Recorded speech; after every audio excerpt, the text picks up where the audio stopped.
আসসালামু আলাইকুম ওয়া রাহমাতুল্লাহি ওয়া বারাকাতুহু। আলহামদুলিল্লাহি রাব্বিল আলামিন ওয়াসসালাতু ওয়াসসালামু আলা সাইয়্যিদিল মুরসালিন ওয়া আলা আলিহি ওয়া সাহবিহি আজমাইন, আম্মা বা'দ। প্রিয় ভারাক্রান্ত বাংলাদেশের মুসলিম ভাই বোনেরা, সারা পৃথিবীর মুসলিম ভাই বোনেরা, অত্যন্ত বিক্ষুব্ধ এবং মর্মাহত, মর্মপীড়াগ্রস্ত অবস্থায় আপনাদের সম্মুখে দাঁড়িয়েছে একটি বিষয় নিয়ে। বিষয়টি আপনারা দেখছেন, শিশু হত্যাকারী ফেরাউনদের ধ্বংসই একমাত্র সমাধান। কিন্তু কিভাবে সেটা হতে পারে, এই বিষয়ে আমি আল কোরআন থেকে দুটো নির্দেশনা আপনাদেরকে জানাবো ইনশাআল্লাহ। তার আগে কাতারের ওয়ার্ল্ড মুসলিম স্কলার্স ফোরাম থেকে যে ফতোয়াটি দেওয়া হয়েছে যে এই শিশু নারী হত্যাকারী নিরপরাধ মুসলিম জনগোষ্ঠীর বিরুদ্ধে জেনোসাইড পরিচালনাকারী নিষ্ঠুর, নির্দয়, নির্মম এসব কসাইয়ের বিরুদ্ধে বিশ্ব কসাই, ইসরায়েলি কসাই এবং তার সহযোগী যে কসাইরা রয়েছে, এসব মানব কসাইয়ের বিরুদ্ধে জেহাদে ঝাঁপিয়ে পড়া গোটা মুসলিম জাহানের উপরে ফরজ। এই ফতোয়াটি আমিও সমর্থন দিলাম, আমার পক্ষ থেকে আমিও ঘোষণা দিলাম। কাতারের এই ওয়ার্ল্ড মুসলিম স্কলার্স ফোরামে আমি আরবি, উর্দু, বাংলা ভাষায় বক্তৃতা করে এসেছি। তাদের জ্ঞানের গভীরতা আমি দেখে এসেছি। তাদের এই ফতোয়াটি সঠিক। বিশ্বের সকল আলেমের এই ফতোয়া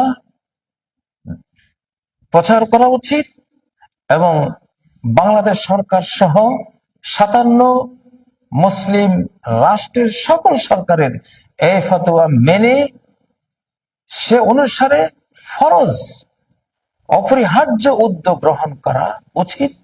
বাংলাদেশ সরকারকেও আমি সে আহ্বান জানাচ্ছি, বিশ্বের 56 মুসলিম দেশের প্রতিটি সরকারের কাছে এই আবেদন জানাচ্ছি, তারা যদি এই মানব কসাইদের বিরুদ্ধে সর্বশক্তি নিয়ে ঝাঁপিয়ে পড়ে, এদের ধ্বংসই হলো শিশু রক্ষার একমাত্র উপায়, এছাড়া উপায় নেই। অতীতের ফেরাউনকে আল্লাহ তাআলা এইভাবে ধ্বংস করেই শিশুদের হেফাজত করেছিলেন। প্রিয় বন্ধুরা, তো কোরআনিক সেই কোন ফর্মুলা যেটা ফেরাউনদের ধ্বংসের জন্য কোরআনে এসেছে? একটা এসেছে সূরা ইউনূসের 88 নম্বর আয়াত। এটি ফেরাউনের জাতাকলে পিষ্ট জাতির যে নবী মুসা আলাইহিস সালাম ছিলেন, তার জবানে আল্লাহ আমাদেরকে জানিয়েছেন, তিনি অত্যন্ত বুদ্ধি দীপ্ত এবং একেবারে জালিমের ফাউন্ডেশন উৎপাটনকারী একটা বিষয় একটি প্রার্থনায় উল্লেখ করেছেন। এটার উপরে আমল করা আমাদের সবার উপরে এখন ফরজ। তিনি কি বলেছেন? রব্বানা ইন্নাকা আতাইতা ফিরআউনা ওয়া মালাআহু যিনাতান ওয়া আমওয়ালান ফিল হায়াতিদ দুনিয়া। হে রব, তুমি ফিরআউন আর ফিরআউনের দলবলকে সৌন্দর্য এবং ধনরত্ন দিয়েছো এই পার্থিব জীবনে। রব্বানা লাইয়ুদিল্লু আন সাবিলিক, যার পরিণতি হলো তারা তোমার পথ থেকে মানব জাতিকে গোমরাহ করে দিয়েছে। রব্বানা তুমিস আলা আমওয়ালিহিম, এটা হলো আমার মূল জায়গা। আপনাদেরকে যেটা বলতে চেয়েছি, হে রব, তাদের সম্পদকে মুছে দিন আপনি, তাদের ধনরত্নের অস্তিত্ব বিলীন করে দেন আপনি, তাদের অর্থনৈতিক সামর্থ্যের মেরুদণ্ড চুরমার করে দিন আপনি। যে কোনো সরকার সে যুদ্ধ করে তার অর্থ বলে, পেটে ভাত নেই, সৈনিকদের পেটে ভাত নেই, অস্ত্র কেনার পয়সা নেই, যুদ্ধ শেষ, যুদ্ধ আর চলে না। হযরত মুসা আলাইহিস সালাম কি দোয়াটা করেছিলেন, এটা আসলে নবীগণই বুঝতেন। ফেরাউনদের দমনের মুখ্যম হাতিয়ার কোনটা? অর্থনীতির উপরে তিনি হাত ধরেছেন। ঠিক সূরা ইউনূসের ৮৮ নম্বর দোয়ার প্রতিফলন, এটা যে আল্লাহ কবুল করেছেন, সাথে সাথে রব্বুল আলামিন সেই সিস্টেমে তিনি অ্যাকশন নিয়েছেন, সেটা দেখেন কিভাবে তার দোয়া কার্যকর করেছেন আল্লাহ। এটাই মুখ্যম রাস্তা, প্রথম রাস্তা ফেরাউনদের ধ্বংসের, শিশু খুনি, শিশু হত্যাকারীদের ধ্বংসের। فأرسلنا عليهم الطوفان والجراد والقمل والضفادع والدم آيات مفصلات। আমি ফেরাউনের অর্থনীতি, ফেরাউনের সহযোগীদের অর্থনীতি চুরমার করে দেওয়ার জন্য আমি প্রেরণ করলাম জলোচ্ছ্বাস। জলোচ্ছ্বাস দিয়ে অর্থনীতি শেষ। তারপরে ক্ষমা টমা চেয়ে আবার যখন সুযোগ পেল, আবার জুলুমের দিকে ফিরে গেল। ওল জারাদা, পঙ্গপাল দিয়ে অর্থনীতি আবার শেষ। আবার তারা তওবা করলো, আবার জুলুম শুরু করলো। আবার অল কুম্মালা, চার পোকা দিয়ে একেবারে তাদের জীবনটাকে অতিষ্ঠ থেকে অতিষ্ঠতর করে তুললেন, অর্থনীতি ধ্বংস করে দিলেন। দফা দেয়া, আরেক পর্যায়ে আবার যখন তারা তওবা করে আবার জুলুমের দিকে ফিরে আসলো, বিশাল ব্যাংক বাহিনী, ট্রিলিয়ন ট্রিলিয়ন ব্যাংক বাহিনী দিয়ে তাদের সমস্ত খাদ্য খাবার অর্থনীতি ধ্বংস করে দিলেন। অর্থনীতি ধ্বংস করে দিয়ে আজকে ইসরায়েলকে যারা কোটি কোটি ডলার দিয়ে সাহায্য করে, এদের সাথে অর্থনৈতিক সকল সম্পর্ক মুসলিম জাহানের ছিন্ন করা এখন ফরজে আইন। এটা জনে জনে ফরজ, প্রত্যেকের উপরে ফরজ। তাদের পণ্য বয়কট থেকে শুরু করে রাষ্ট্রীয় পর্যায়ে তাদের সমস্ত অর্থনৈতিক কর্মকাণ্ডকে রুখে দিতে হবে। তাদেরকে যারা সাহায্য করবে, মুসলিম জাহানের সাথে তাদের কোনো লেনদেন, তাদের মুদ্রার সাথে কোনো বিনিময় আমরা করব না। ওয়াইন খিফতুম আইলাতান ফাসাওফা ইউগনিকুমুল্লাহু মিন ফাদলিহি। তোমরা কি বেঈমান ফেরাউনদের সাথে সম্পর্ক কাটাপ করলে অর্থনীতির ক্ষতি হবে আশঙ্কা করো? আল্লাহ গ্যারান্টি দিচ্ছেন সূরা তাওবার মধ্যে, কোনো ভয় নেই। ওয়াইন খিফতুম আইলাতান, যদি তোমরা দারিদ্র্যের ভয় পাও, ফাসাওফা ইউগনিকুমুল্লাহু মিন ফাদলিহি, আল্লাহ তার অনুগ্রহ থেকে তোমাদেরকে বিত্তবান বানিয়ে দিবেন, ধনাঢ্য বানিয়ে দিবেন, সকল অভাব অনটন মুছে দিবেন। আপনারা খুলে দেখুন সূরা তাওবার ২৮ নম্বর আয়াত। মুসলিম সরকার, মুসলিম জাহানের জনগণ পেটের ভাত কেড়ে নিন এসব ফেরাউনদের। বড় বড় কথা বলে, বড় বড় নীতির কথা বলে, মানবাধিকারের কথা বলে যারা, ধিক্কার, শত কোটি সমস্ত ফেরেশতার ধিক্কার, আল্লাহ তাআলার ধিক্কার, কুল সৃষ্টি জগতের ধিক্কার তাদের প্রতি, তাদের মানবাধিকারের বলির উপরে। এদের পেটের ভাত কেড়ে নিতে হবে। বদর যুদ্ধে নবী সাল্লাল্লাহু আলাইহি সাল্লাম গিয়েছিলেন কুরাইশের কাফেলাকে রুখে দিতে, যে সিরিয়া থেকে, শাম থেকে তাদের জন্য, কুরাইশের জন্য সম্পদ, খাবার দাবার নিয়ে যাচ্ছিল। নবীজি বুঝলেন এইটা পেটের ভাত কে নিতে পারলে আর আমার বিরুদ্ধে যুদ্ধের আর ক্ষমতা থাকবে না।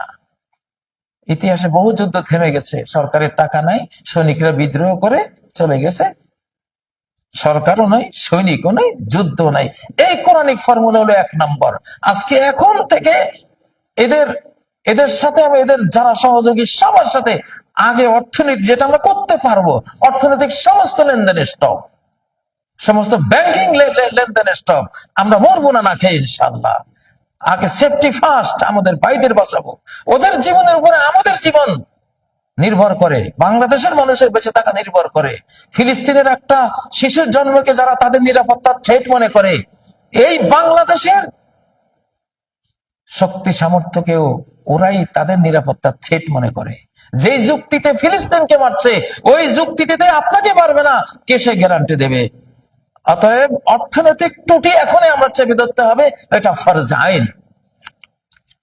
এটা হলো ধ্বংসের প্রথম ফর্মুলা এবং পদ্ধতি, রাব্বানি, ইলাহি, কোরআনিক, ঐতিহাসিক, নবীদের, আল্লাহ তাআলার। আর দ্বিতীয় পর্যায়ে আসবে তাদের বিরুদ্ধে, তারা যে ভাষায় কথা বলে সেই ভাষায় মুসলিম জাহানও কথা বলবে। মুসলিম জাহানের সম্মিলিত ঐক্যবদ্ধ সৈন্য দল তাদের বিরুদ্ধে ডিক্লার করবে যুদ্ধের, সম্মিলিত যুদ্ধের ডাক। কোনো কথা নাই, কোনো রাগ ডাক নাই, এটা মানব যুদ্ধ, মানব যুদ্ধের ডাক আমরা দিলাম। প্রত্যেক আলেম সমাজের উপরে ফরজ এটা নিয়ে কথা বলা। কথা দীর্ঘায়িত করব না। আগে পেটের ভাত খেয়ে নিতে হবে, অস্ত্র কেনার টাকার উৎস ধ্বংস করে দিতে হবে তাদের এবং তাদের পিছনে যারা, এদের সবার কোনো খাতির নেই। এরপরে দেখবেন যুদ্ধ 90% থেমে গেছে ইনশাআল্লাহ, থামিয়ে দিতে হবে। আর বাকি 10% তখন মুসলিম জাহান এসে সামর্থ্য আছে ইনশাআল্লাহ। তারা লড়াকু জাতি, মৃত্যু নেশাগ্রস্ত জাতি। ওরা ভাবছে যে এমন মারবো, এমন লাশ ফেলবো, মুআম্মারের লাশ আকাশে উড়িয়ে দেব, দৃশ্য থেকে সব মুসলমানরা ভয়ে চুপসে যাবে। জি না, সেই জাতি এই মুসলিম জাতি না। যত মারবি তত আমরা উড়বো, তত এগিয়ে যাব, তত লড়াই করব, তত যুদ্ধ করব, তত জীবন দেব ইনশাআল্লাহ। ফিলিস্তিন থেকে গোটা বিশ্ব শাসন হবে ইনশাআল্লাহ।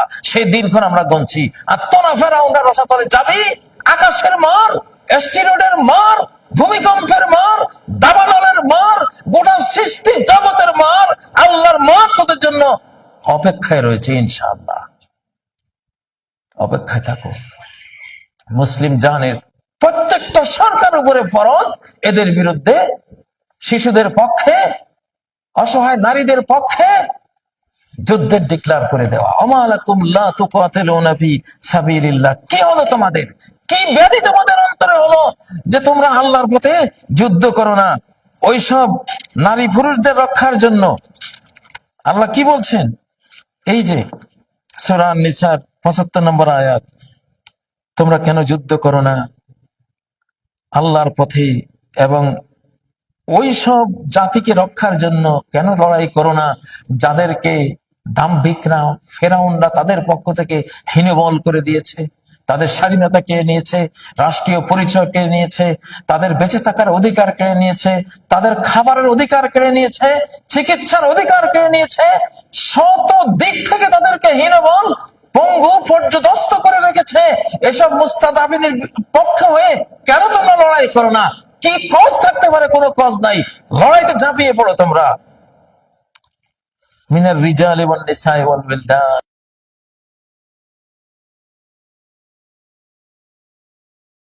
হীনবল করে রাখা হয়েছে মুসলিম শিশুদেরকে, তাদের বাঁচার অধিকার নেই।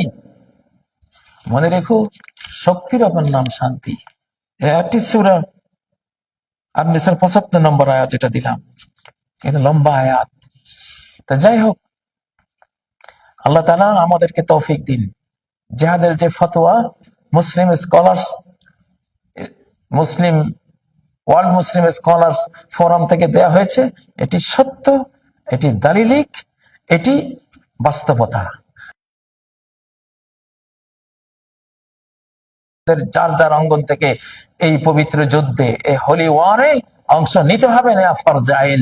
জীবন আমরা দিয়ে যুদ্ধ লড়তে জানি, এটা আমাদের ইতিহাস। মুসলিম জাতি এত বড় জাতি, এত বিশাল জাতি, এই জাতির কয়েক কোটিকে মেরেও তোমরা থামাবা? এই দিবা স্বপ্ন বাদ দাও, এই মিথ্যা স্বপ্ন, অনেক কল্পনা বাদ দাও, পারবা না থামাতে ইনশাআল্লাহ। এই শক্তি তোমাদের নাই। বরং মুসলিম পুনর্জাগরণে তোমরা ভেসে যাবে, ধ্বংস হয়ে যাবে, নিপাত হয়ে যাবে, অথবা মুসলিম হয়ে আত্মরক্ষা করবে সামনে। এই সময়ের অপেক্ষায় আমরা থাকলাম। তবে সরকারদের উচিত এক্ষুনি সম্মিলিত মুসলিম বাহিনী তৈরি করে তাদের দাঁত ভাঙ্গা জবাব দেয়া। আল্লাহ তাআলা আমাদের সরকারগুলিকে তৌফিক দিন, আমাদের জনগণকে তৌফিক দিন। তাদের পেটের ভাত কেড়ে নেয়া, অস্ত্র কেনার পয়সা কেড়ে নেয়া, বোমা কেনার পয়সা কেড়ে নেয়া, সৈনিক পোষার পয়সা কেড়ে নেয়া আমাদের উপরে ফরজ। যে যেখানে পারবো আমাদের সেটা করতে হবে। আল্লাহ তাআলা তৌফিক দিন। সুবহানাকাল্লাহুম্মা ওয়া বিহামদিক, আশহাদু আল্লা ইলাহা ইল্লা আনতা, আস্তাগফিরুকা ওয়া আতুবু ইলাইক। আসসালামু আলাইকুম ওয়া রাহমাতুল্লাহি ওয়া বারাকাতুহু।